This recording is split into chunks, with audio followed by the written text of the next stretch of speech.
Elia's ward stood in the grand hall of the Celestial Palace, a vast chamber that seemed to stretch beyond the limits of human imagination. Walls of crystal reflected light from distant stars, casting patterns that shimmered like water. The air smelled faintly of ozone and incense, a combination that was both alien and oddly calming. Around him, the most powerful beings in the galaxy were gathered. They were tall and regal, many with translucent skin, others with glowing eyes, and each carrying an air of authority that demanded respect. At the center of it all was Princess Aurelian, poised on a dais of floating light, her robes trailing like liquid silver. The princess looked down at Elias with a mixture of curiosity and challenge. "Elias, ward of Earth," she said, her voice melodic yet firm, "you have been chosen to receive the greatest honors any mortal has ever known. I offer you command over the fleets of my dynasty, territories spanning 1,000 worlds, and immortality through the lifeblood of my people. All of this can be yours. Accept, and your name will be remembered for eons across the stars." Human representatives from Earth's colonies stood nervously behind him, unsure if their envoy would do the expected, if he would bend to power as every other species in the galaxy had done. He inhaled slowly and looked at the princess, his eyes steady. "Princess Aurelian," he began, his voice calm but unwavering, "I am grateful for your offer, truly, but I cannot accept it. I reject your honors and your fleets. I reject immortality. I reject everything you offer." The princess tilted her head, her expression calm but her eyes narrowing slightly. "You refuse because you believe yourself above the galaxy?" she asked, her tone almost teasing. "Because you think your people deserve more than what my empire can provide? There is only one thing I desire, and it cannot be bought, given, or commanded. It cannot be measured in fleets, planets, or years. I only want what belongs to us, what we hold dear, and what no empire can give. What could possibly matter more than all I can give? In a society where power and wealth defined value, where titles and fleets decided the fate of entire species, Elia's declaration was revolutionary. Humans were not strong, not technologically superior, not feared. And yet here he was, standing firm, refusing gifts that could have made him a god in the eyes of many civilizations. The princess paused, clearly processing the meaning of his words. A smile, small but genuine, flickered across her face. "You are a brave human," she said softly, "or perhaps foolish. You refuse certainty for something you cannot even defend alone. That is stronger than fleets, stronger than immortality, stronger than any throne." Princess Aurelian stepped down from the dais, her floating robes brushing the polished floor. She approached Elias slowly, curiosity sparkling in her eyes. "And yet," she said, "you come here alone. You risk everything for a notion of freedom and loyalty that most would call naive. I carry with me the spirit of humanity, the millions who fight every day not for power, but for life, for hope, for each other. They trust me to make the choice that protects them, and this is it." For the first time, she seemed less like a ruler of 1,000 worlds and more like an individual, pondering the actions of one man who dared to challenge centuries of tradition. "I have met many leaders," she admitted, "but none have refused an empire for loyalty alone. Humans, they think differently than any other race I know. We do not seek dominion for its own sake. We do not measure success in conquests or titles. We measure it in survival, in growth, in what we protect. That is why I cannot take your gifts. They are not ours to hold, and they are not what I value." It was conviction, not arrogance, humility, not ambition, and it fascinated her. Around the chamber, the reactions varied. Some alien delegates frowned, confused by what they saw as weakness. Others were intrigued, sensing that humanity might be more than it appeared. Scholars whispered among themselves, speculating on the implications. If a human could reject the greatest offers in the galaxy, what else might they be capable of? Elias turned to face the assembly, his voice carrying steadily through the hall. "Let this be clear. Humanity is not weak because we are young. We are not weak because we are small. We survive and thrive because we fight together, because we care for what is ours. That is the true strength of our species." Princess Aurelian smiled again, more fully this time. "Very well, Elias Ward, you have refused what no one else would dare. You have made a choice that will echo across the galaxy. I am intrigued. I want to see if your conviction is as strong as your words. Perhaps in time, I will understand the human way." He had stood firm, spoken truth, and represented humanity as he always believed it should be represented. When the audience cleared, a human aide approached Elias quietly. "Sir," she whispered, They are talking about us. They say humans might be more than they thought. They just didn't realize it yet. Ilias thought of Earth, of the countless human settlements scattered across space. He thought of the children growing up in colonies, the scientists, the farmers, the ordinary people who dreamed of a better future. They were the reason he had refused the princess. They were the reason he had stood firm. Power, immortality, and glory meant nothing compared to the survival and freedom of those he cared about. In that moment, he realized something else. His choice had created ripples far beyond what he could see. Ambassadors would speak of it for decades, historians would record it, and humans would gain a reputation as a species that could defy expectation, even the mightiest empires. That was the beginning of something greater than any throne or title. And somewhere in the galaxy, Princess Aurelian watched him leave, a flicker of curiosity and respect in her eyes. For the first time, she questioned not only the humans, but herself, her empire, and the very meaning of power. Ilias had said no to her, and in doing so, he had started a story that the stars themselves would remember.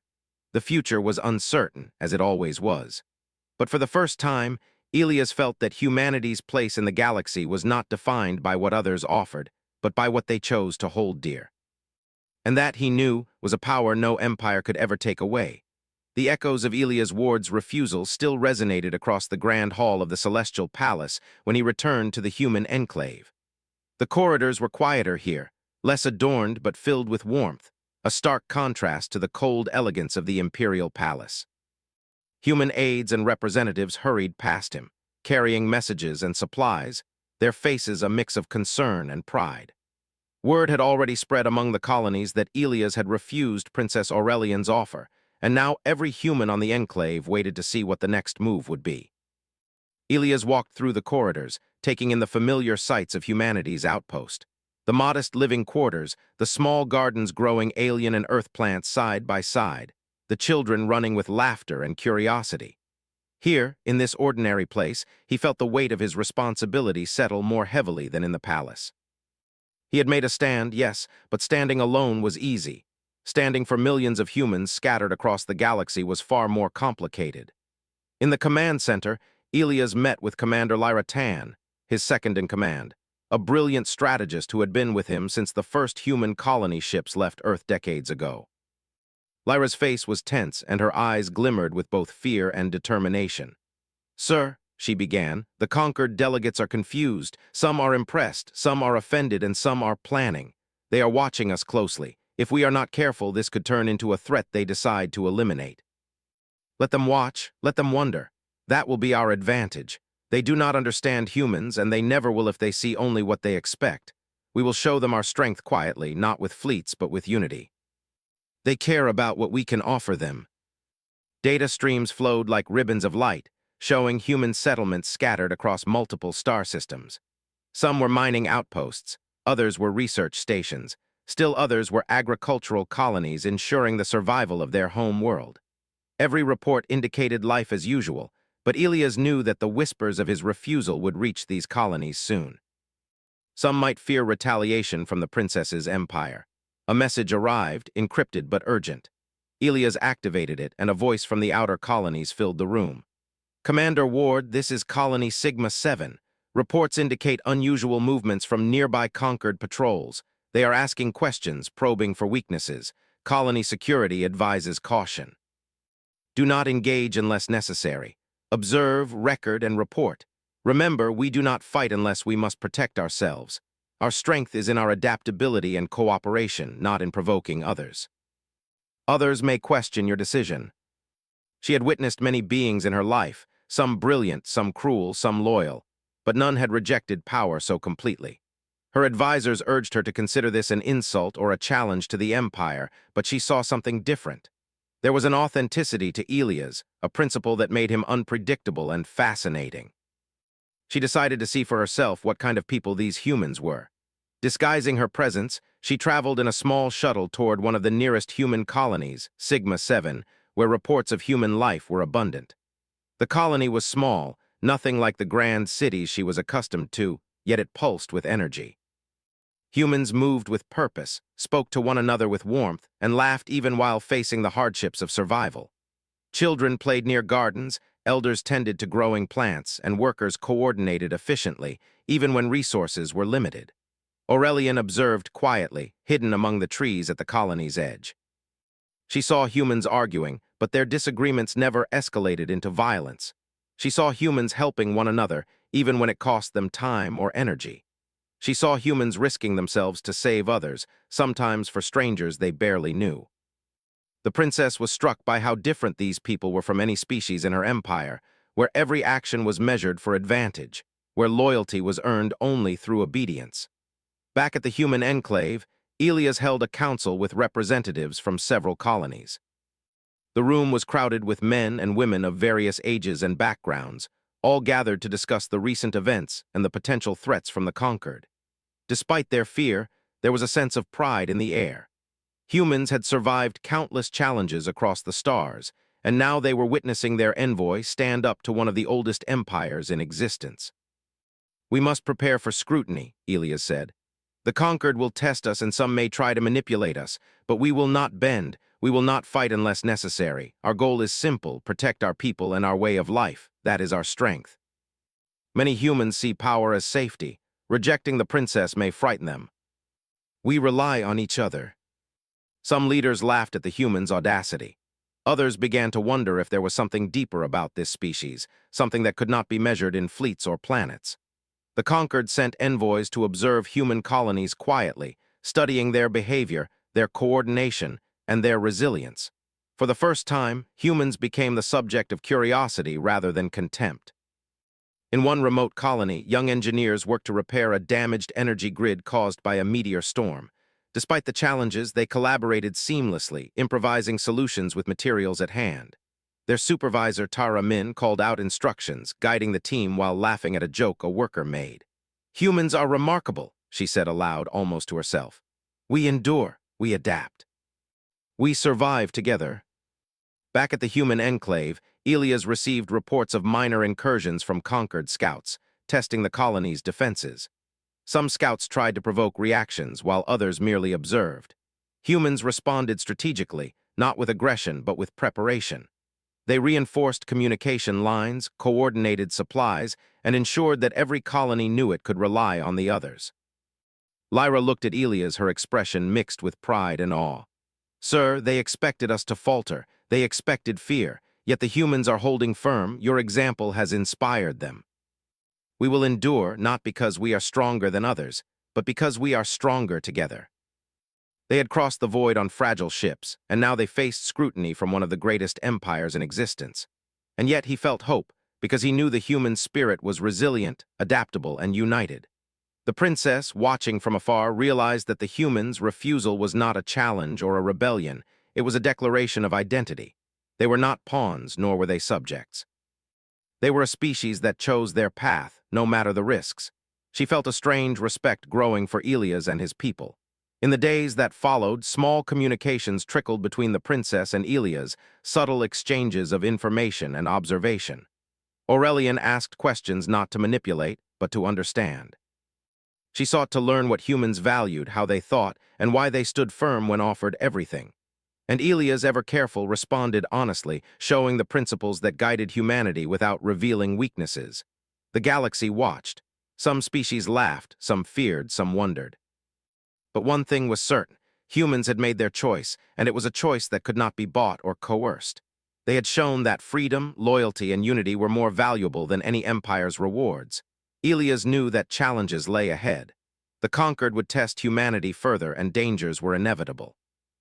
But he also knew that humans, in all their ordinary, flawed, and persistent ways, had a strength that no empire could extinguish.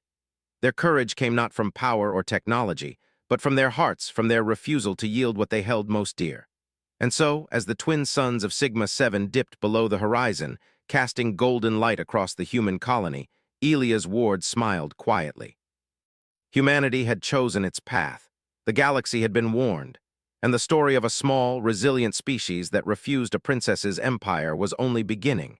Elias Ward knew the galaxy would not let humanity's defiance go unnoticed. The conquered, vast and ancient, watched every human colony with quiet scrutiny.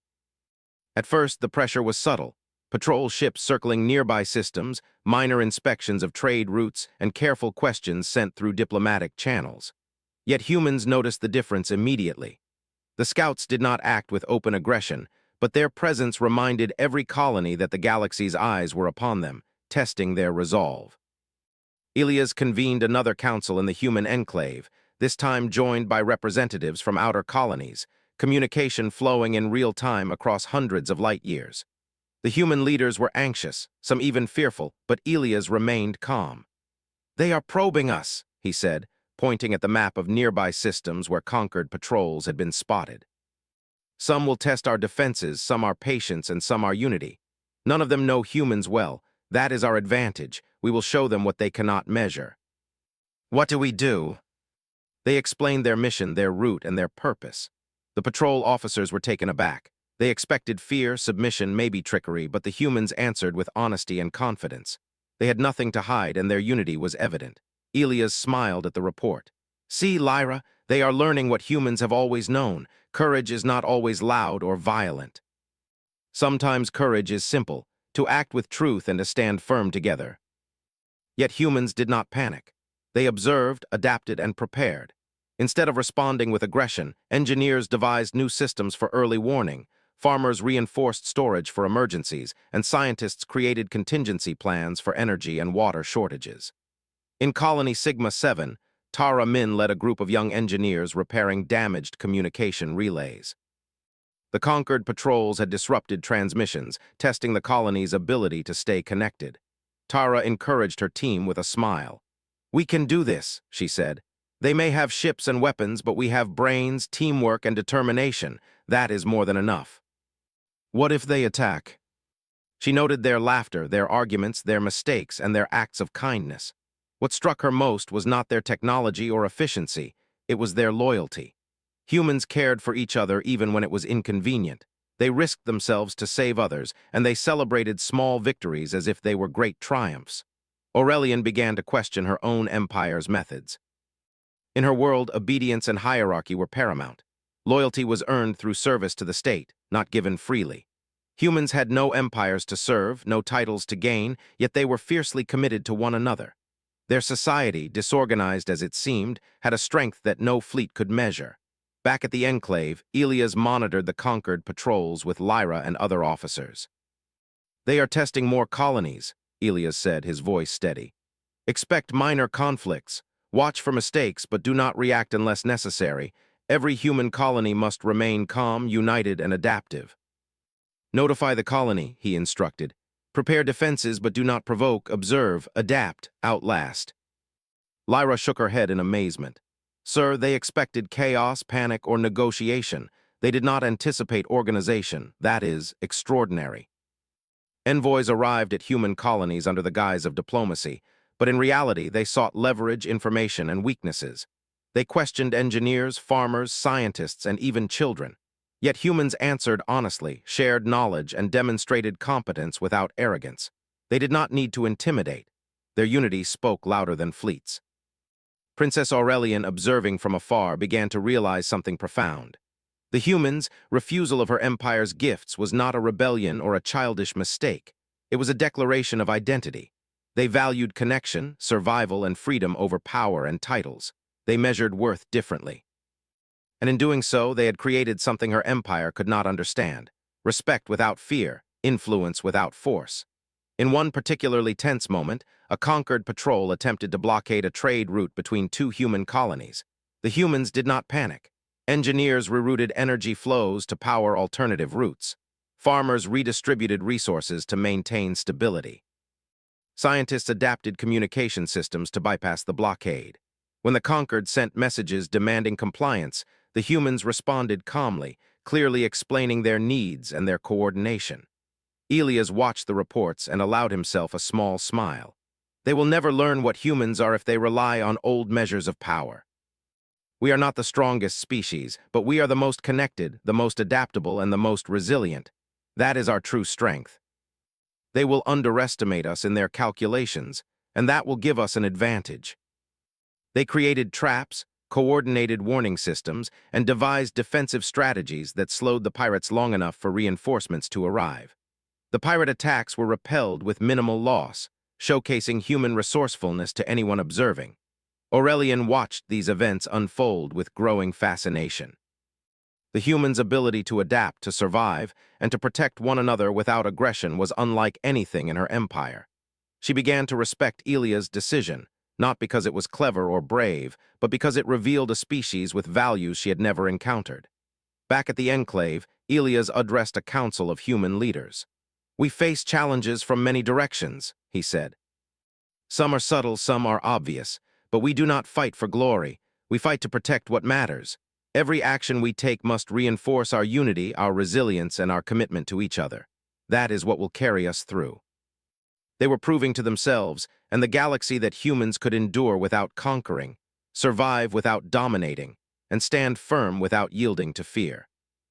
As the twin moons of Sigma 7 rose over the colonies, casting silver light across human settlements, Elias walked through the command center, watching young officers coordinate defense drills, engineers test emergency systems, and scientists monitor energy flows.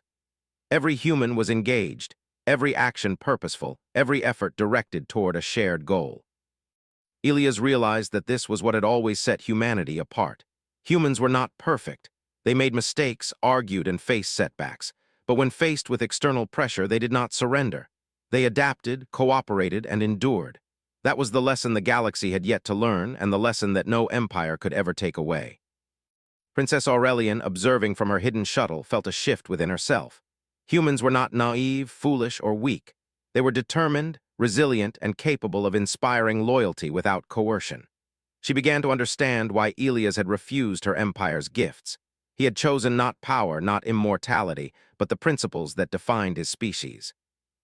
Elias stood by the observation deck, looking out at the stars. They stretched endlessly, distant and cold, yet full of possibility. The galaxy would continue to challenge humans, and dangers were inevitable.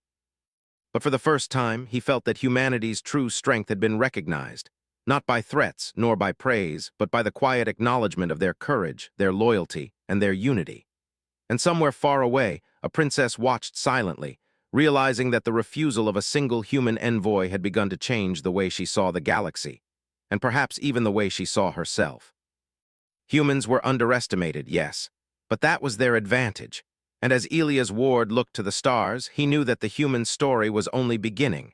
Tensions across the human colonies had been simmering for weeks, but now they boiled.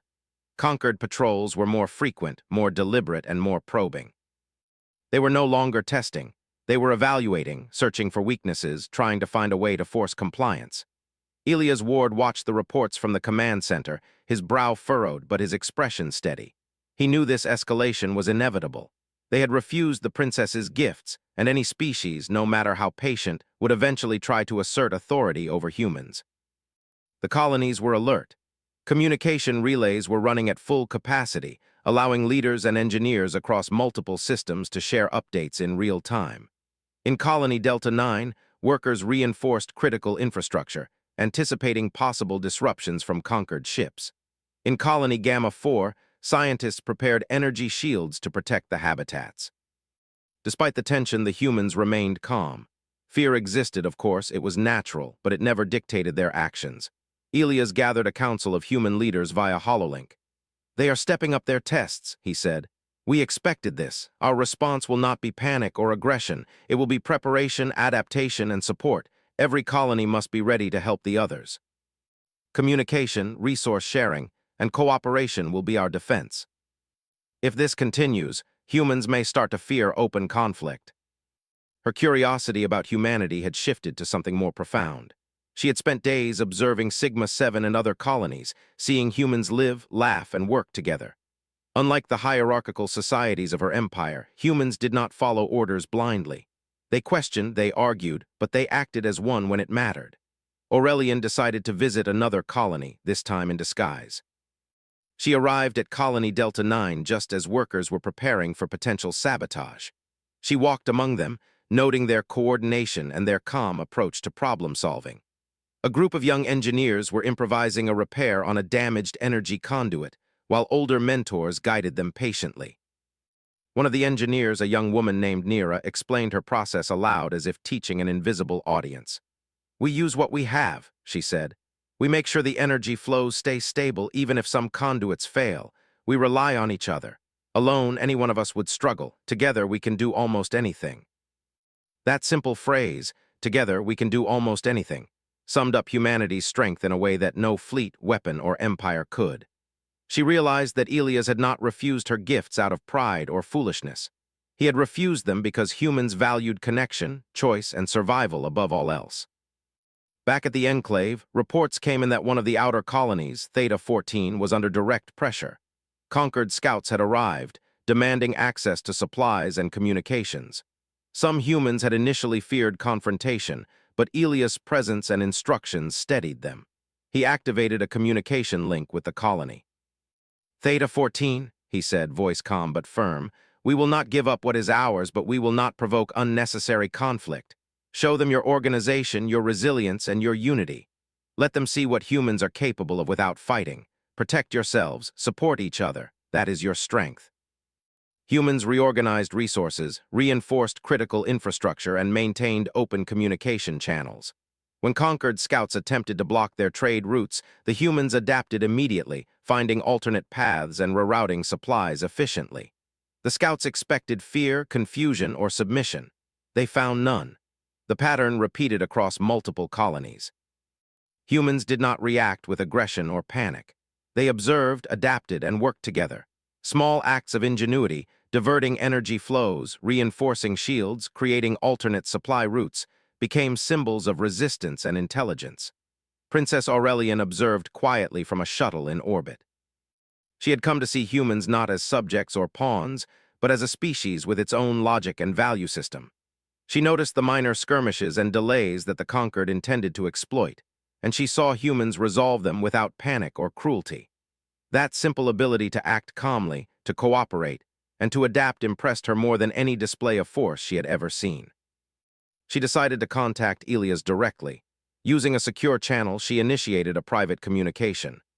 "Elias Ward," she said, "I have watched your people for some time. I now understand why you refuse the gifts of my empire.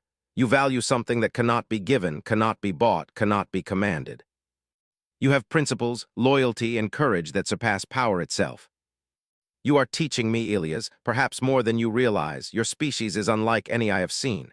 You do not conquer for ambition. You endure for one another. That is remarkable.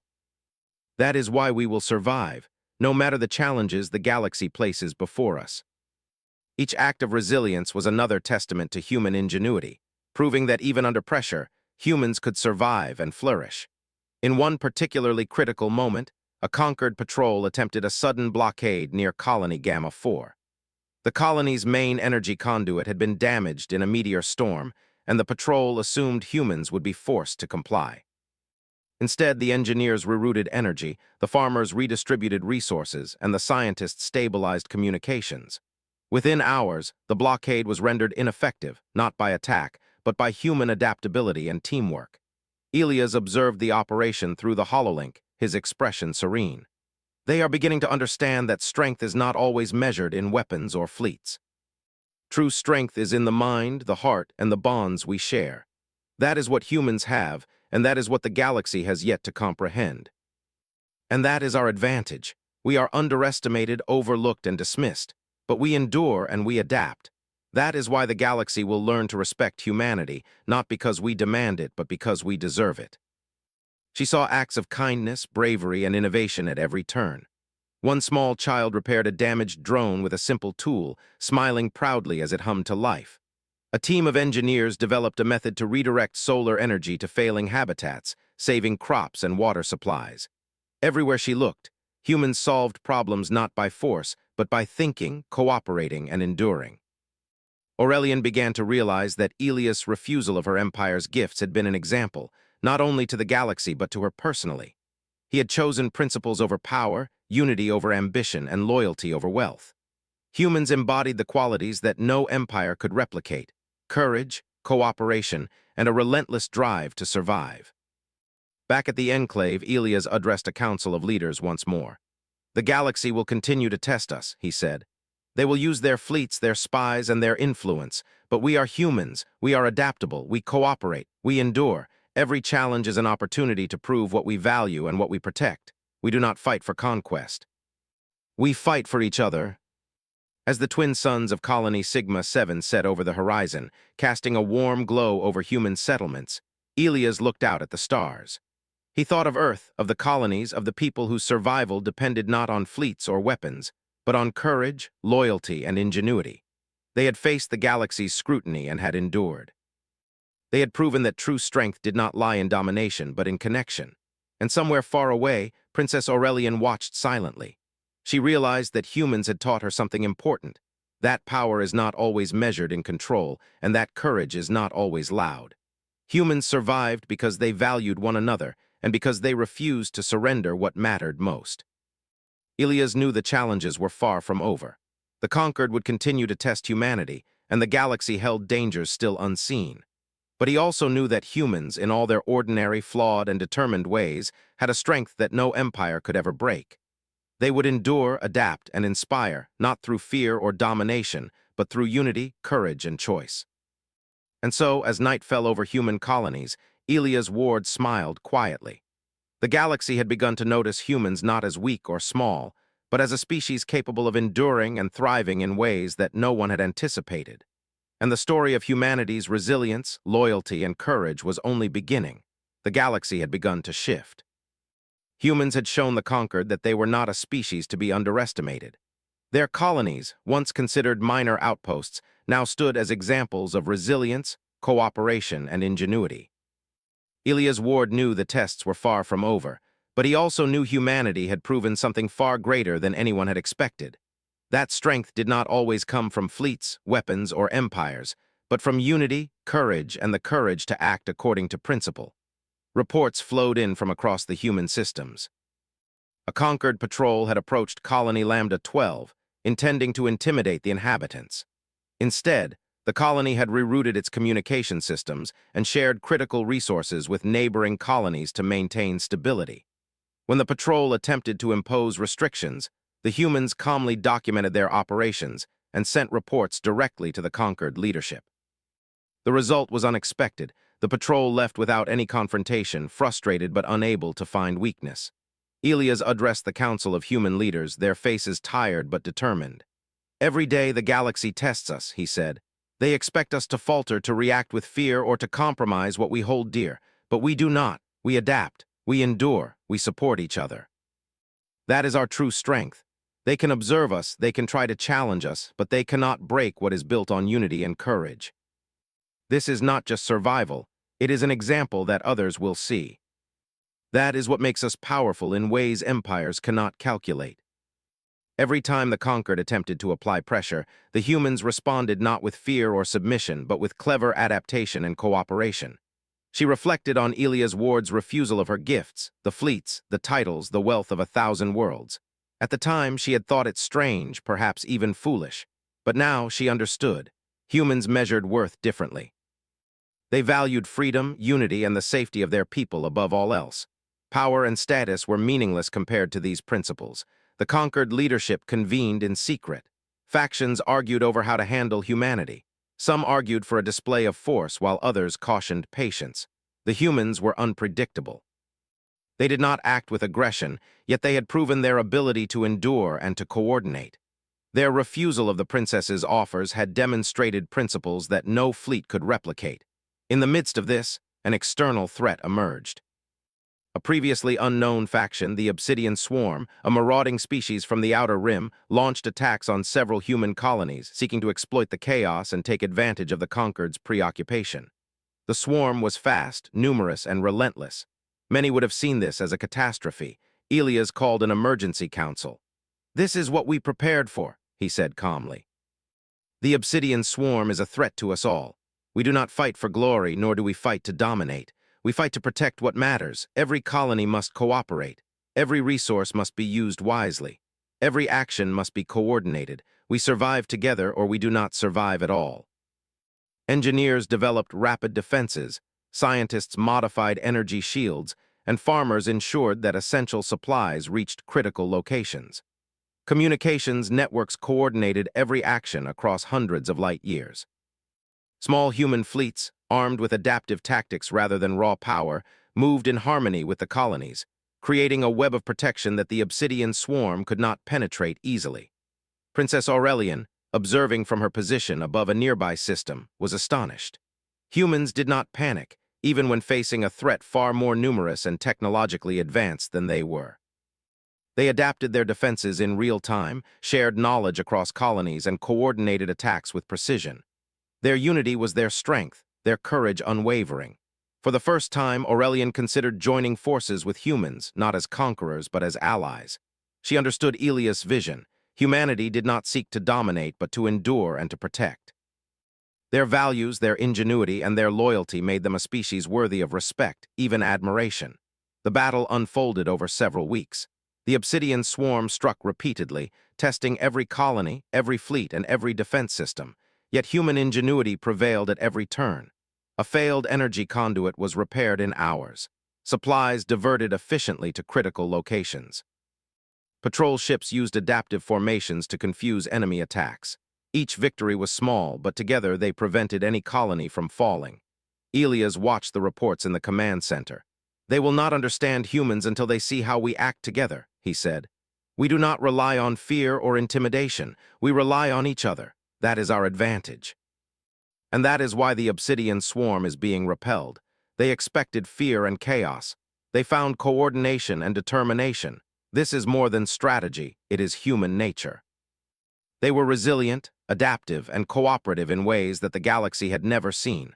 Observers who had expected submission or panic now reported astonishment. Elias coordinated the final phase of the defense. Humans had created a network of mobile shields, diversion tactics, and rapid repair teams. The obsidian swarm, though numerous, found themselves repeatedly outmaneuvered and unable to inflict lasting damage. Slowly, the threat diminished.